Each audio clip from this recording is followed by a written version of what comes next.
Hello，大家好，欢迎回到外媒看中国，我是安博人。Hey guys, welcome back to Reports on China. I'm Andy. Nord Stream 1 and 2 have been sabotaged, most likely by explosives, in what has to be a stark warning to China about just how dirty forces who want to stop the country's growth and the rejuvenation of the Chinese nation will play. But who is the culprit? Did Russia really blow up its own pipelines, or is the answer more obvious? Let's get reporting.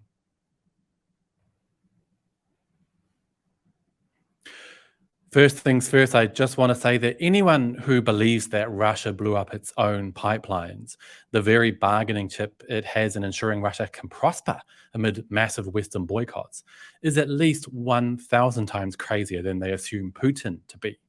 Nord Stream 1 and 2, which were most likely bombed 2 days ago in what looks to be three separate places, are now unable to deliver natural gas from Russia to Europe before what is now going to be an extremely bleak winter for millions and millions of Europeans.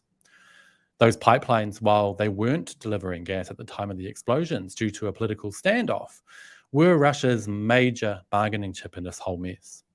So Russia would be doing itself a serious damage by blowing up its own infrastructure, which most sane people in the world seem to know right now. So here's some quick information.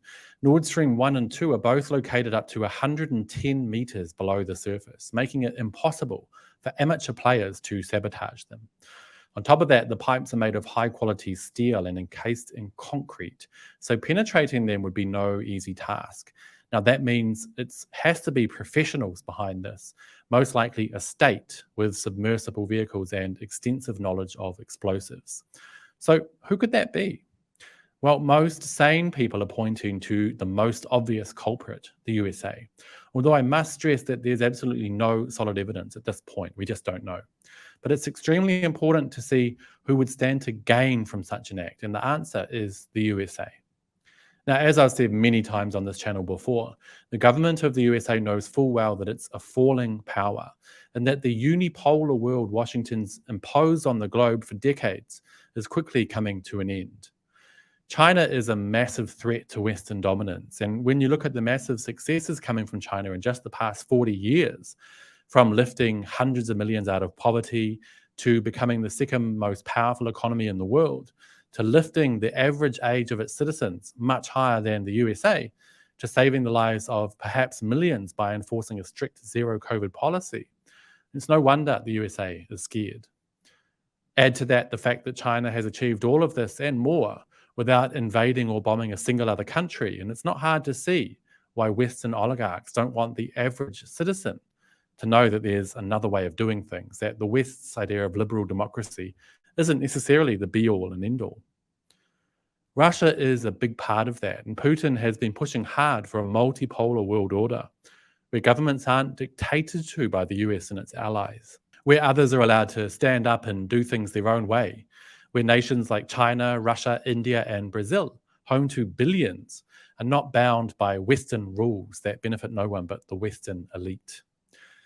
The USA stands to gain a lot from the destruction of Nord Stream 1 and 2, firstly by wiping out Russia's bargaining chip, thus knocking Russia to its knees, and subsequently by ensuring the US can step in and play a larger role supplying energy to Europe, who desperately need it. Europe not being able to rely on Russia for energy is hugely in Washington's favor. In fact, President Biden already said clearly that the US will wipe out the pipeline way back in February. Let's have a watch. If Russia invades, that means tanks or troops crossing the border of Ukraine again. Then there will be no longer a Nord Stream 2. We will bring an end to it. How will you do that exactly, since the project and control of the project is within Germany's control? We will, I promise you, we'll be able to do it.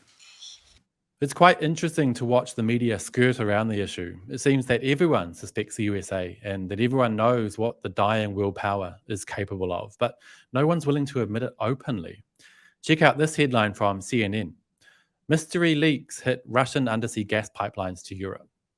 Mystery leaks. Interesting. Further down, they have a section titled, Who Would Profit? where they agree it is most likely sabotage, but fail to mention even once the most likely culprit, the USA. I suspect that's because the USA still has an iron grip on information channels, meaning that anyone who makes such assertions could risk being silenced online. In fact, I need to state clearly again once more here that there's no evidence that the USA sabotaged Nord Stream 1 and 2, just so that my own Twitter and YouTube accounts aren't frozen. Now, this is a big warning to China, a country whose peaceful rise over the past 40 years puts everything Washington stands for to shame. China needs to know now that the USA will not accept any challenge to its world dominance without a fight, a dirty fight. Russia stood up and refused to be bullied by the so-called international community, which is just code word for the US and its allies. And look what's happened. China too refuses to be pushed around, but will now no doubt be looking to ensure its interests around the globe are protected from sabotage from a dying eagle. It's important to remember, a flame flickers the most when it's just going out. So what do you guys think? Who sabotaged Nord Stream? Is this a warning for China? Let me know what you guys think down below. And don't forget to hit like and subscribe. I'll see you all next time. Bye-bye.